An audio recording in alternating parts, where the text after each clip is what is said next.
Hello and good morning, everybody. My name is Van Hilda. I'm here to help you today. No, it's not.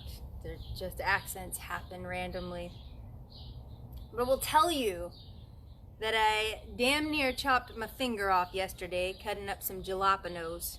Can you see that? Can you see how my finger is severely deformed? Do you see this? Yeah, it's a little tender. So,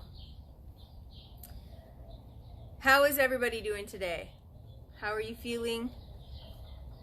I have my much needed mug today of namaste. I'm needing some namaste in my world right now.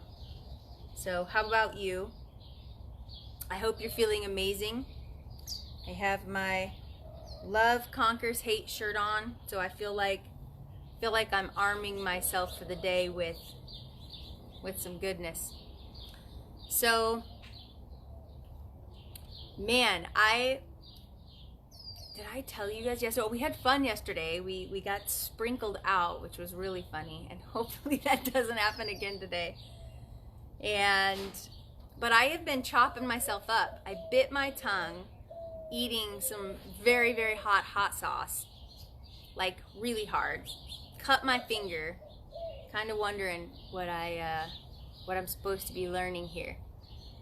But so today I've been studying some really, really interesting things, and I'd say every day at some point or another, and this is a really good practice for everybody to have, is to spend some time reading or listening to a speaker or studying at some point. I find the importance of intaking, internalize new information, opportunities to learn every single day makes a huge, huge difference. And so I have to apologize. I feel a little bit fragmented today. I did a lot of thinking and processing last night, and so I feel a bit fragmented this morning. That train isn't helping. So, but we have days like this, right? We have days that are a little more challenging than others. So balancing grace. I wrote that down because one of the biggest challenges I have, I think, in my life is finding the balance between striving and pushing hard and then having compassion and giving grace. I think about when I was young, not too long ago, I would have described my childhood as pretty tough.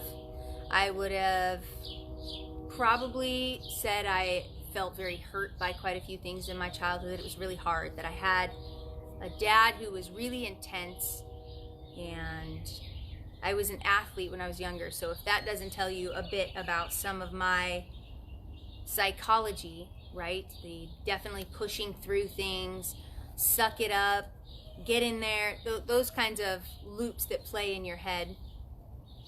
I would have articulated my childhood as really hard. I would have said, yeah, my dad was kind of an ass, and he was yelling all the time, and he was really angry, and there was just felt like this constant discipline. And as I've grown and shifted and learned to have more compassion and to understand things in a way that would allow me to navigate life more healthily, I've learned things like I can actually see his pain and maybe some of the things that he was feeling and dealing with at an emotional level that were probably reasons he was the way he was.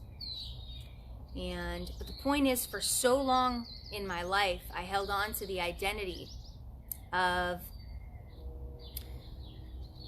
having all of that intensity coming at me, and the anger, and I'm talking like, especially because I was so identified to my sports and to my athleticism. And I think probably because that's where I got the most amount of praise, that's where I felt most valued, was in my success and accomplishment with sports. And so because of that, naturally, anything that was associated with that was big. including all of the emotions tied around it too. I didn't know how to lose. I was so intense and angry. And I remember very specifically this story when I was in, I want to say it was 7th grade, my 7th grade basketball team. And we I don't know if we had an undefeated season, maybe either close to it, or we were doing really, really well, and we got all the way to the championship. And I remember our championship game, and I played at Mesquite Junior High in Gilbert, Arizona. And we were playing Bogle. I'm pretty sure that's the name of the junior high. We were playing Bogle. And I remember that we lost that championship game. And I was devastated, shattered, broken.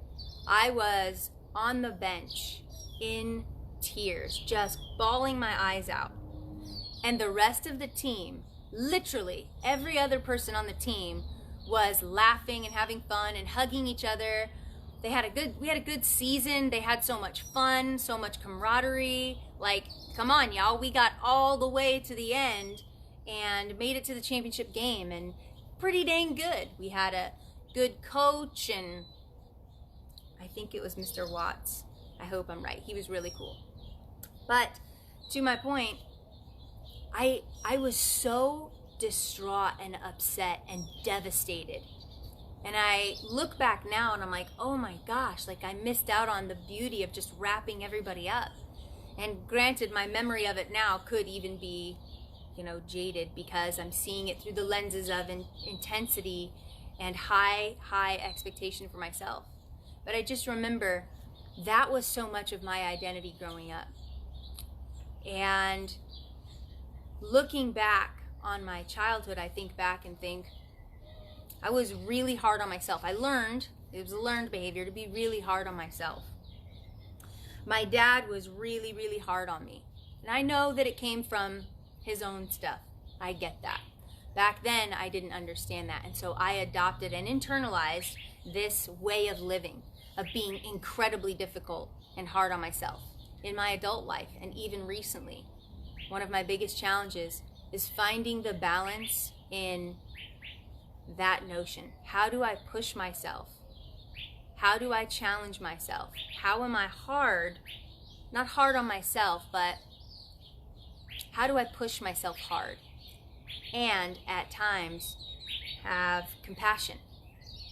And the reason I say that is because if I don't learn to do that really well for me, then I'm going to project this same mindset and mentality onto others. Because the truth is, we're always projecting. What we're projecting is really what we have a say in. We're always projecting. What I'm dealing with or feeling, how I see the world through my lenses, I'm going to observe everything else around me, and others too. If I have a really high expectation for myself, I would be foolish to think that I don't somehow also carry high expectations for others. This is how we operate. And this is why it's important, and this is why I say it's most important to water your own roots first. Because you're going to do to others the very same thing you're doing to yourself in one way or another. So my challenge is finding that balance. How do I push hard? How do I say, Bree, stop making excuses for things that you need to do, or things that you need to change, or ways that you need to be? Let's go. Like, get your shit together. And then at other times be able to say, it's okay. You're allowed to have challenging days, and you're going to stumble and you're going to fall, and you need to learn, but maybe wrap yourself up a little. My brain struggles to find the balance. My spirit struggles to really find that balance. And what does that look like? The right amount of push and a level of expectation for myself that helps me strive towards excellence, but also moments of compassion. And so I was watching some really powerful debates on YouTube the other day that were really, I was watching this very same thing play out that I am challenged with myself. This very same expression. How do we push enough leave some level of expectation, almost the essence of we can do better, and at the same time have compassion for those that deeply struggle. And what does that balance look like? So it's balancing grace, and how much grace do we have, do we give? And my tenderness wants to say an endless amount and wrap everybody up, and compassion is the answer. And yet there is also something deep within that says, without the level of push that I had, without the level of drive, without the level of expectation that were perhaps placed upon me, however unhealthily in some ways, I wouldn't have driven as hard as I did. Now, do we know that? It's anecdotal. Like, do I really know that I would be different if ... I mean, I can assume, and I could take other people's stories and say, well, this is how they navigated their life, and so that's why they ended up this way. But that's a really important balance to find in life, I feel. And I do feel both are necessary. I do feel we have to have a level of expectation for ourselves. There has to be something within us that allows us to believe that we are capable of something great. Otherwise, what would we strive for? And yet we also have to have some level of compassion, because we're going to fall down and we're going to fail, and it's going to be hard sometimes. And I can't see the benefit of just blasting ourselves, demeaning ourselves, emotionally breaking ourselves when we struggle. So I think that it's a really important balance to focus on in life. And I can tell you that it's definitely a tough one for me. I feel like sometimes I sway from one side to the other of being compassionate and then being really hard and pushing myself. But like I said, for me, I see it as a balance, and one that's really important. So I continue to strive for this. I continue to do my work to try to find that balance, because I don't think it's one or the other. Because I don't think the answer is just be compassionate and give yourself grace no matter what, all the time.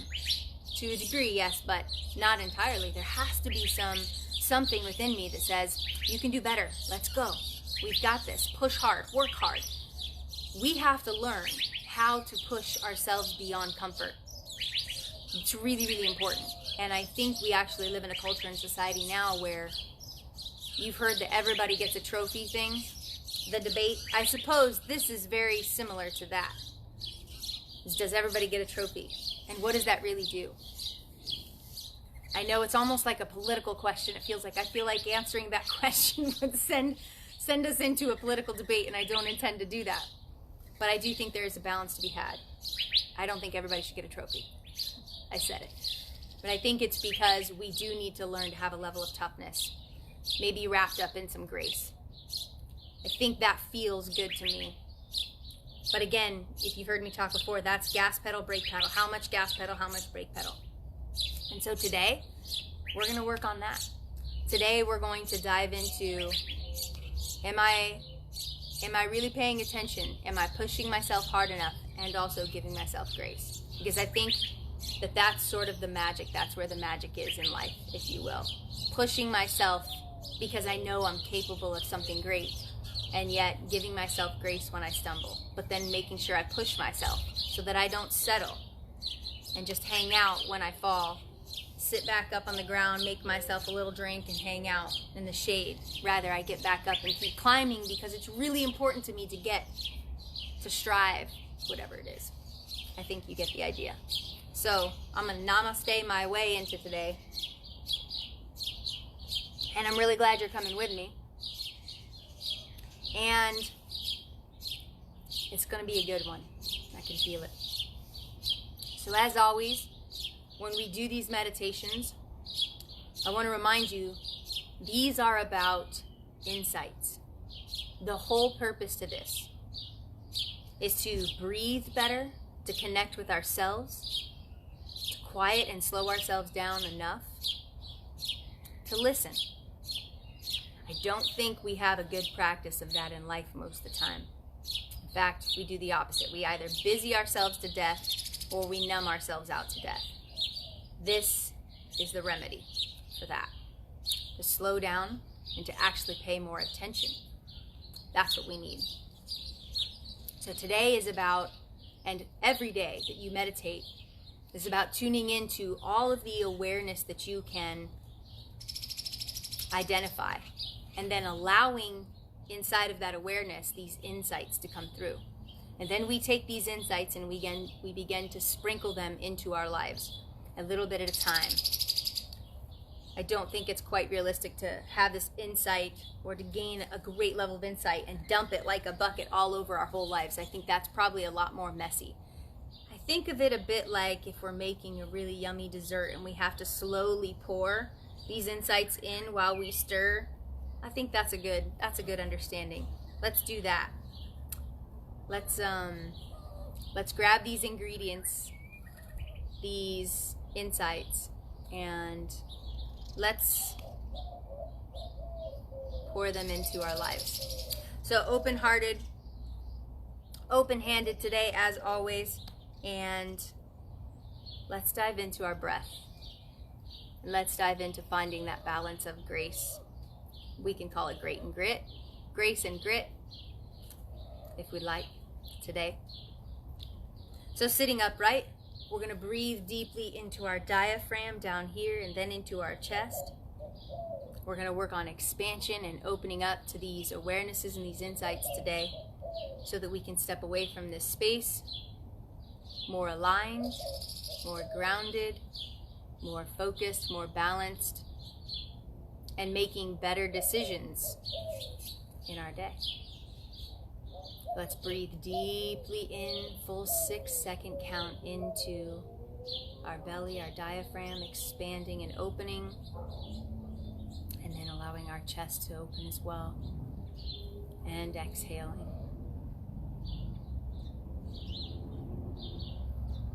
Breathing deeply in, expanding in the diaphragm, expanding in the chest. And exhaling.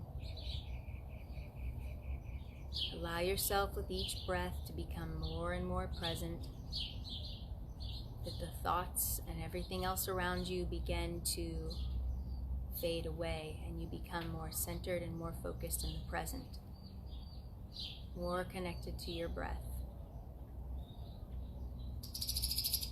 Breathe deeply in.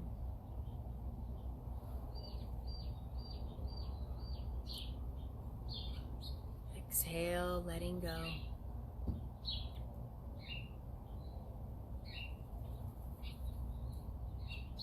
Good. Breathing deeply in, inviting in expansion, just being present.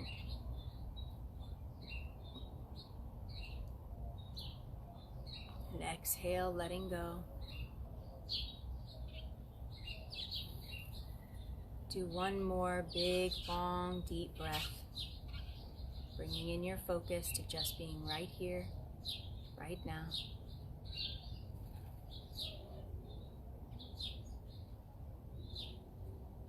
Good. As always, let's attune our time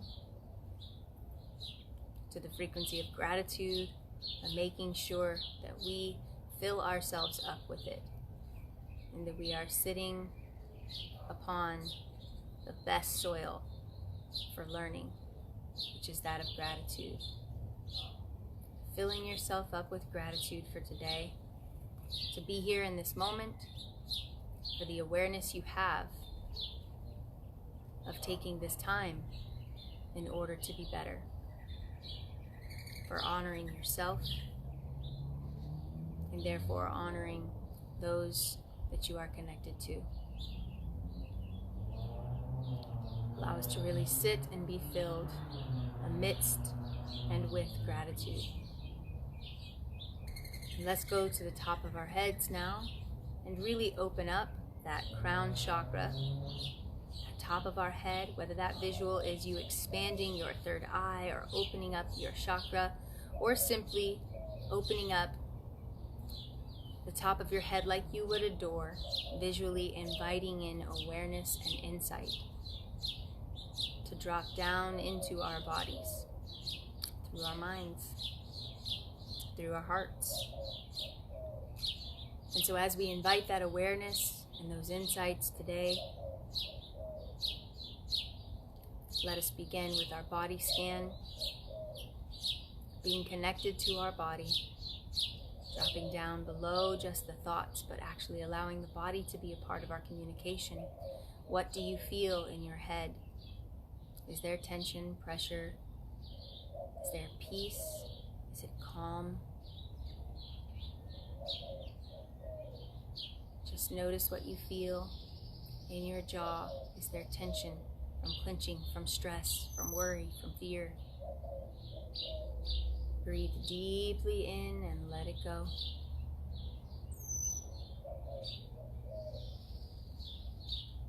As we move to the neck and the shoulders.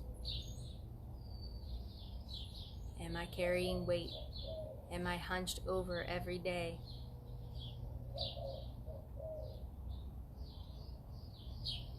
Am I carrying concern or worry for other people's choices? Or am I upright, my shoulders back, walking tall, knowing my worth? As we move down the body to the arms, allowing the arms to rest at our sides. Am I gratefully and joyfully carrying my load, the load I'd love to carry each and every day so as to be a better me? Or am I piling more and more into my arms to carry that is fatiguing me and not allowing me to be my best self? Am I squeezing things in my life, trying to control? Or am I relaxing, surrendering, and trusting? As we move into the chest and we breathe deeply in, does my heart openly and freely expand? Or is there restriction? And if there is restriction, if there is tightness, what is it communicating? What is it here to teach me? So we move down the body into the stomach and the lower back. How is my core? How am I at my core? Am I observing the duality of how my core is on my physical body and how my core is in my spiritual body and everything in between?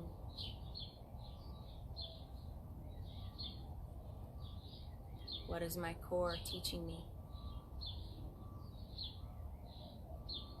As we drop down into the hips, can I relax my hips, settling into my roots, grounding down deeply? Or do I notice that I'm very unhinged, scattered, ungrounded, unrooted?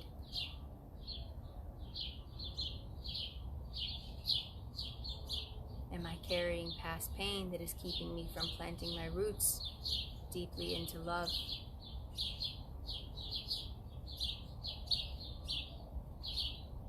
Moving down the body into the legs and the feet. Are my legs strong? Am I moving them? Am I supporting my being?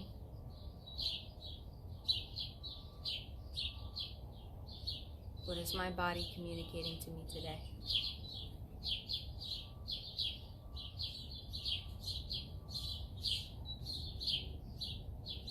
Breathe deeply in and let go.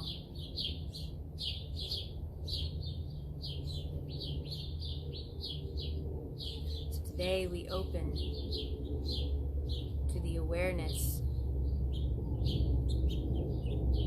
of some internal muscles muscles of challenge, the muscles of great expectation, the muscles of pushing ourselves, the muscles of determination, the muscles of perseverance, the muscles of discipline, and the muscles of compassion, the muscles of forgiveness, those internal muscles of tenderness, those internal muscles of gentleness, of gratitude, appreciation.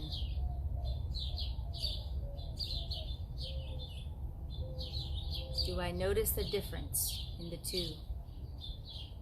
Can I tune in to the part of myself, or the perceived part of myself, we are whole, that pushes me, that wants me to do better, that wants me to strive, that wants me to have discipline?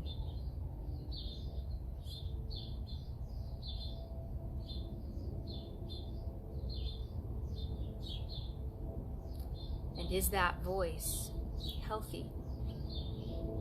Or is it berating? Does that voice within that tells me I can do better come from a space of love? Or am I hearing the voice of one of my primary figures from when I was young, yelling at me, telling me I'm not good enough in some way, shape, or form?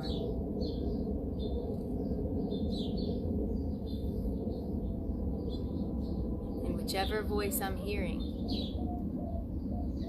how do I redefine that voice to come from a space of love? What can I say now with my own voice? And what is Source telling me? What is God saying about my desire to strive?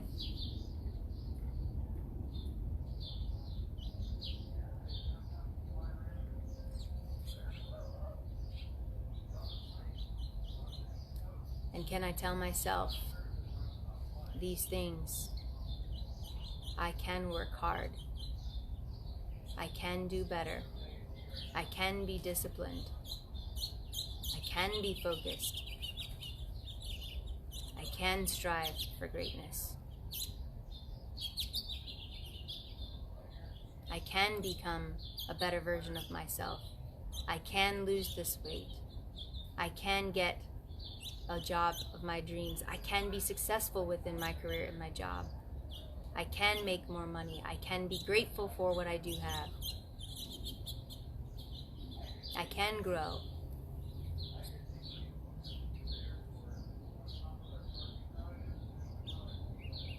Drive hard, push yourself.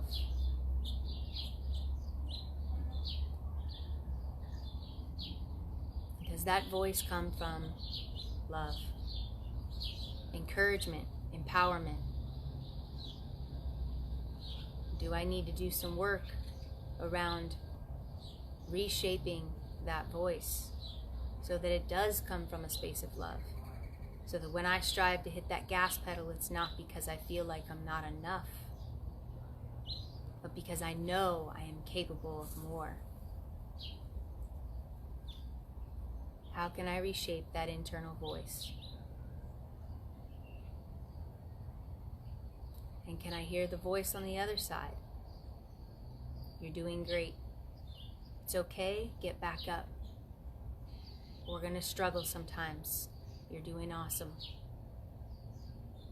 Take a break a second, gather yourself, collect yourself, focus, breathe. Give yourself a pat on the back for the progress you've made. I know it's challenging sometimes, and we can still do well. And we're not giving up. And it's okay to struggle. Give yourself some grace. And is that voice coming from a place of victimhood? Poor me. Nothing goes right in my life. I never do anything right. I always fail. Or is that voice coming from a space of love and compassion? Encouragement. A gentle pat on the back so as to give yourself some grace and compassion, and yet balance with giving you permission to keep going. These voices that run in loops inside of ourselves, what are they teaching us? Where do I need to find balance? What new messages and new voices do I need to implement in my life on a regular basis, each and every day, to ensure that these voices, these tapes playing in my head are nurturing and feeding my ever-growing roots. They are bearing fruit and not destroying me. How can I rewrite these voices in my mind to come from a space of love?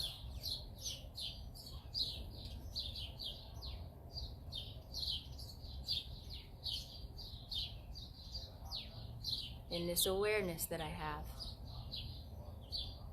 about how I speak to myself each and every day, how do I find the balance in pushing myself to be better and giving myself grace along the way, and continuing to push myself to be better and continuing to give myself grace when I fall, and continuing to strive to be better and continuing to have gratitude for how far I've come? How do I reform?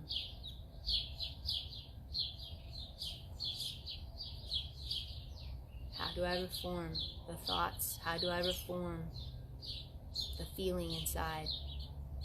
What do the feelings inside of me tell me? Am I challenging myself enough? Am I really pushing myself? Am I bumping up against what is uncomfortable in order to be better? Or am I backing so far away from it? Am I giving myself excuses and reasons to not create that level of success in my life? Am I asking myself to step into discomfort to a reasonable level? Am I pushing myself beyond discomfort in order to sharpen my ability to become my best? And am I giving myself grace when I struggle or fail or fall?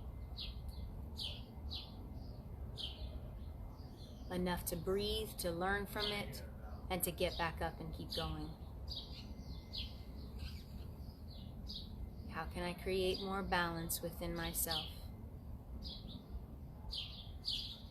Breathe deeply in. Inhale, inhale, open, open, open, expand, and let go.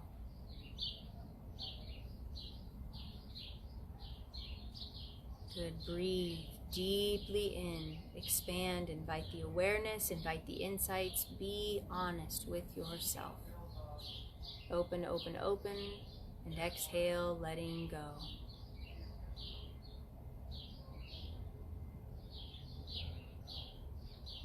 Breathe deeply in. Welcome in your truth. Transformation comes on the foundation of truth and honesty. Breathe and let go. We're gonna do 2 more big, long, deep breaths. Breathe deeply in, grateful for this awareness, grateful for the insights that have come, excited about sprinkling these new practices in our every single day. And 1 more breath, breathe deeply in.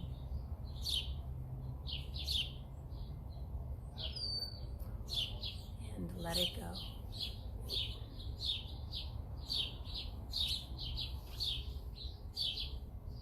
How are you feeling? I'm feeling good. I'm feeling more balanced. Despite all the distractions around, such as life, I actually feel really focused and really intent on the awareness. And so, I'm going to check in with you all Yeah, ouch, I'm with you, Shannon. Like it is gnarly, y'all. It's pretty dang gnarly. It's pretty deep. Good morning. Doing good. It's my birthday. What? Happy birthday. Happy birthday to Gina. Yes, Trella also wishes happy birthday. Yes, Azure, choo-choo, I know. And I like the recipe analogy. Yeah, every day. Imagine if every day our desire inside of our meditation, our study, whatever it is that we acquire more ingredients. I actually really like this because, you know, one of the things that happens inside of discipline for me with food is I lack variety sometimes. And so I think learning is sort of like the ingredients. Sometimes I need new ingredients to create new things, right? So meditation gives me new ingredients, gives me new insights that I can begin to practice differently in life. That's kind of cool. Thanks, Shannon. Help me out on that one. Trella, beautiful meditation. How we speak to ourselves is so important. Growing up, I always felt I needed to be perfect and didn't have much of a voice. That is what led me to making certain decisions in adulthood and what pushed me to work through changing my future for myself once I accepted that I was in control of my life and nobody else. Amen. Indeed. And Gina, so peaceful. Yes. I know that it is a practice for me, and I think it is for all of us. One of the most powerful things I've learned, especially lately in my life over the last year in my study, is I had a really hard time acknowledging my challenges and my struggles because I felt that by acknowledging my challenges and my struggles, it made me somehow weak, or it meant that I wasn't doing good enough. And I think for those of us who really struggle to own or admit our shortcomings are actually really stagnant in our growth. You can't grow without acknowledging how or where we need to grow. And so again, it's that balance in being deeply truthful with ourselves about our ability and our capability, and also how far we've come. So finding the balance in life, being deeply honest with myself, has actually elevated me a lot more in my life by admitting my shortcomings and being honest about my challenges. So that once I was honest about them and saw them, I was able to really focus on them and create shift and change in them. So I hope today really helped you to become a little bit more aware of your self-talk and the tapes you play, aware of finding a healthy balance in that. It's really, really important that we do push ourselves. Please don't mistake that. Compassion is important, and so too is really pushing ourselves. Neither one is more important than the other, and a balance has to be found in them both. But both are deeply needed. And so I hope today you really tune into that, and I hope today you really think about finding that balance. Am I pushing myself hard enough? Am I challenging myself? Am I getting uncomfortable? Or am I avoiding that? And am I calling it giving myself grace? Because people do that a lot too. Powerful nugget. Deep honesty is grace is not a reason for us to not strive so hard. It's an inclusion in striving so hard. I hope you have an amazing day today, and as always, I hope you know your worth.